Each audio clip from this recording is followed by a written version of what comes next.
Imagine being a painter and losing your eyesight, or being a sculptor and losing the use of your hands. Then imagine being a composer and losing your hearing. This, to Beethoven, must have been the greatest irony and indignity God could have inflicted upon him. He wrote this emotional testament in 1802 while summering in Heiligenstadt, a small country village outside of Vienna. "Oh, you men who think or say that I am evil or misanthropic, how immensely you wrong me. You do not know the secret reason. For 6 years now I have been horribly afflicted. Ah, how could I possibly admit a weakness in the one sense which ought to be more perfect in me than in others, a sense which I once possessed in the greatest perfection? I will seize fate by the throat. It shall certainly not crush me completely." The Heiligenstadt Testament is one of the most remarkable documents in music. He was in the bottom of despair because he knew at that point he was losing his hearing. And it was the closest he came, probably, to saying, it's just about over. I'm finished, I'm at my limits.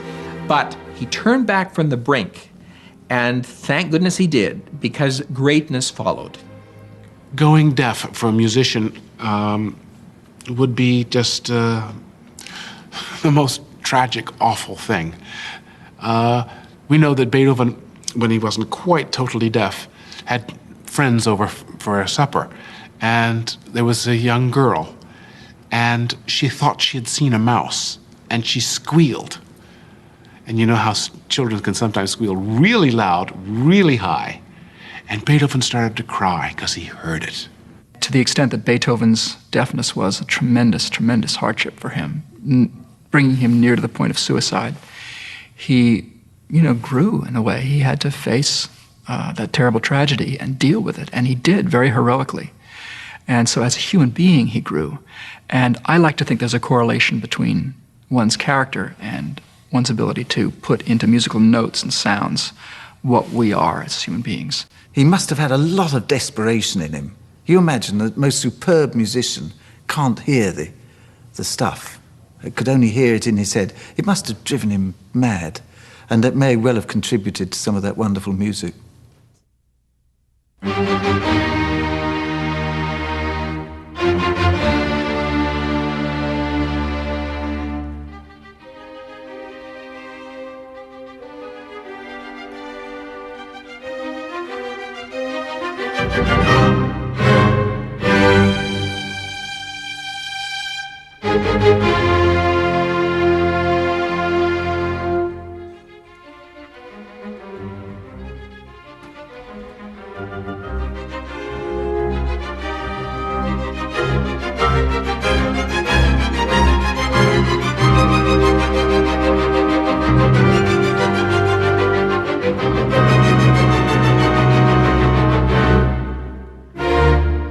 Beethoven was gruff. Beethoven was frank. Beethoven told people in his music as well as in his life what he thought, and he didn't wear lace cuffs on his answers. So the problem was how to deal with this gruff, uncouth genius, and the world had no easy time of it. But he, in fact, was a genius, and enough people recognized it so that whatever people say retrospectively, he was recognized in his time. He was the great composer in Vienna. Through the years 1793 to 1801, this hot-tempered, ill-mannered, broad-shouldered, unkempt genius from Bonn, Germany was the toast of Vienna, and his fame spread like wildfire throughout Europe. Not everyone in Vienna readily accepted Beethoven's wild piano playing or his innovative composing. Many musicians of the time thought his music was too bizarre and overly complex.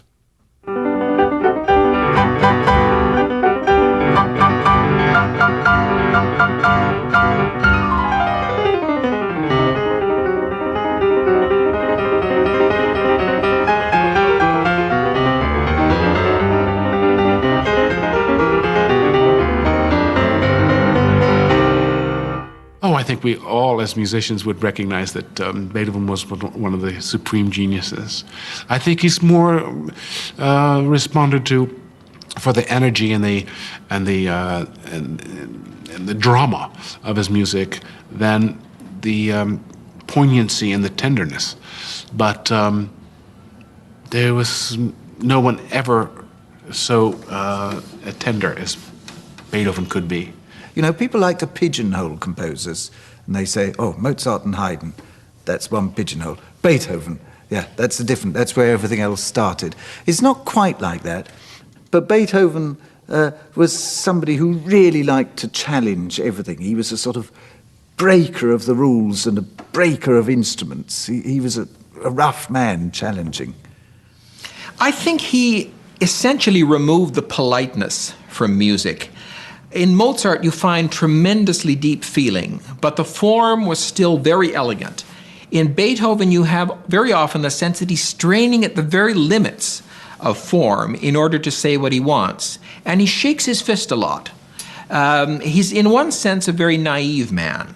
He believed that struggle would lead to triumph. And there's a lot of that in his music. But the struggle is very exciting, very dramatic, more so than in any music that preceded him. It must have been unbelievably intimidating for the teenager Beethoven as a composer and as a pianist, with Mozart still around, and then be 21 years old and Mozart dies. Because Mozart could write all this stuff down in his mind, then all he had to do is to sort of copy it out, and he could remember what it was 3 years later. Beethoven sometimes struggled for a whole year to write a 6-minute movement. When Beethoven was 16 years old, he traveled to Vienna to meet his idol. He especially prepared a piece to play for the momentous event. After hearing it, Mozart callously commented, "Anyone can play that." Beethoven became quite upset and requested a theme from Mozart. The young Beethoven then did what he did best. He improvised on it. Mozart was so impressed he proclaimed, "Watch out for him. One day, he'll give the world something to talk about." Ba-da-da-dum. Ba-ba-ba-bum, beep-ba-ba-bum, beep-ba-dee-dum.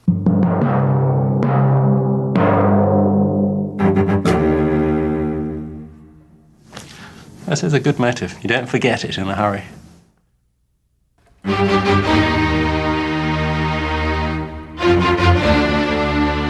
The Fifth Symphony is striking because of the economic nature of the piece. The amount of motivic material or thematic material is so small, just 3 Gs and an E flat, 4 notes, that so naturally and unperceptibly and inevitably is permuted and changes. So that what was just da da da da as a theme becomes da da da da da da da da da da da da da da, and suddenly that absolutely nothing, just repeated chords, becomes motivic. It becomes structural, becomes part of the music, rather than just repeated chords. It's so economical in its use of material, and I think that's why it has so much inevitability and so much power. It's an announcement. It starts ostensibly on the 5th of the chord, which is a G, and it's in unison in octaves.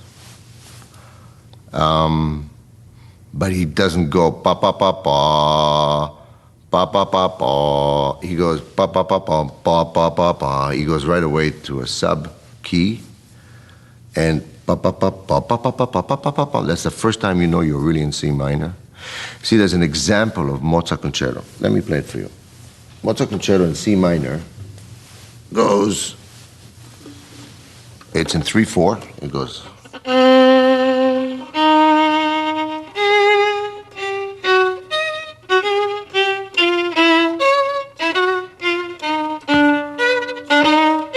Okay, 20 some odd years later, Beethoven writes a C minor concerto, and he goes.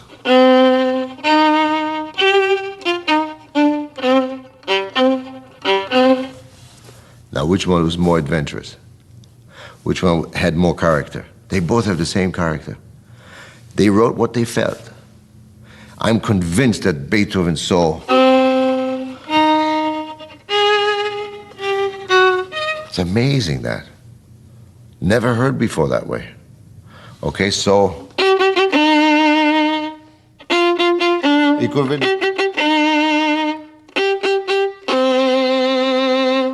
You go home. So the surprise is an extra bar. It's very logical. Composers are incredibly logical people. And I think Beethoven was very, in his music, one of the great logics of all time.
all his life, Beethoven painted outside the lines.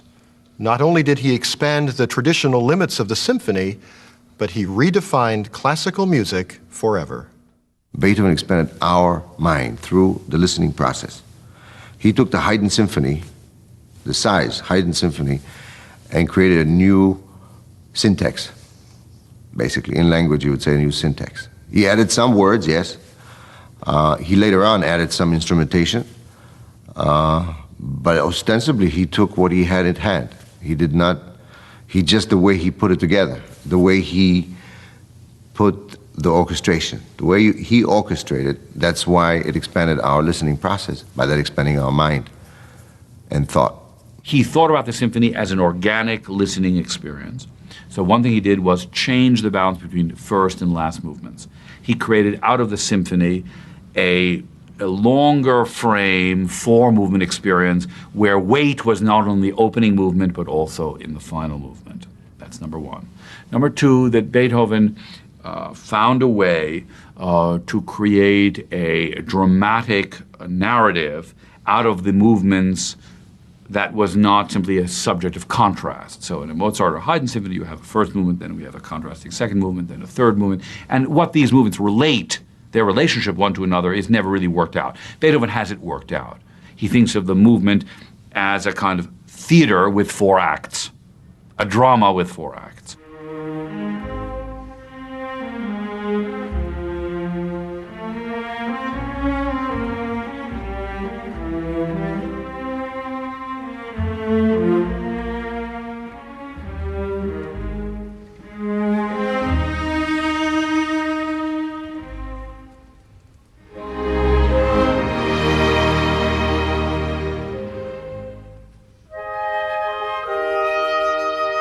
I think the second movement for me is not nearly as beautiful and tender. I like the power and the passion of the first movement. It's that sense of granite strength and power. We all feel that. That's why it was used for victory in the Second World War. That passion, that bridled feeling of explosive energy kept in reign until the ultimate moment where it should be let loose and let to explode was something that Beethoven, as a creator, understood and knew how to make. Toscanini once said at a rehearsal about the opening of the Fifth Symphony, "Is not fate knocking at the door, is allegro con brio." And in fact, it is. I mean, we've read a lot into the Fifth Symphony because of the victory motif used in World War II and so on. But it is pure abstract music. But it's music in the Beethovenian mold. It is music that talks about struggle toward triumph. And when you finally move from that third movement into the glorious brass-enforced C major of the finale, it's one of the most exhilarating moments of music.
Beethoven strongly believed that independence was every man's birthright, and man's independence was being threatened by an ambitious French general named Napoleon Bonaparte, who was reshaping the face of Europe during the time Beethoven introduced his Fifth Symphony to the world. He got more tormented as time went on, also with the political situation that was going on with Napoleon. things were happening around him as they're happening today, in a sense. If you read some of the history around the time, he was bothered by that tremendously. He was personally hurt. He was also hurt by his family relation. They just did not understand him. He was an outcast. Beethoven's passion about man's struggle for freedom and brotherhood was never more evident than in the fourth movement of his last and perhaps greatest symphony, the Ninth. Beethoven added a choir and 4 vocal soloists to sing the words of Schiller's poem, Ode to Joy.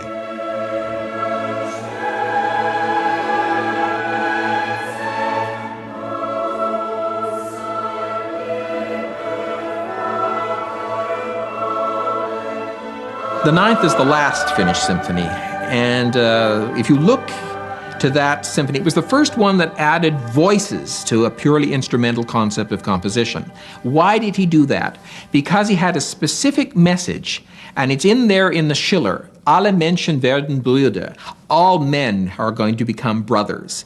And it's his really idealistic quest for a united mankind, an optimistic future for mankind. It's a wonderful message, and I think it still resonates for people. The soloists, the chorus, the text, there's this whole element of the Enlightenment and humanism and all these feelings. What is a just society? What is divinity? What is our freedom as men? All these things. What are these things? And these we have in the Fifth. We feel them, but in the Ninth, they're explicit and they're very, very powerful. He conducted the Ninth Symphony at the point where he was already virtually without hearing. So he continued, and rather after the musicians had stopped, and one of the soloists had to turn him around to show him the applause, and everyone had stood and was thanking him, and the tears suddenly came down his face. It's one of those moments of history where I think we'd all like to have been flies on the wall. Beethoven wrote 9 symphonies, of which several rank among the greatest in history. But he wrote more than just symphonies.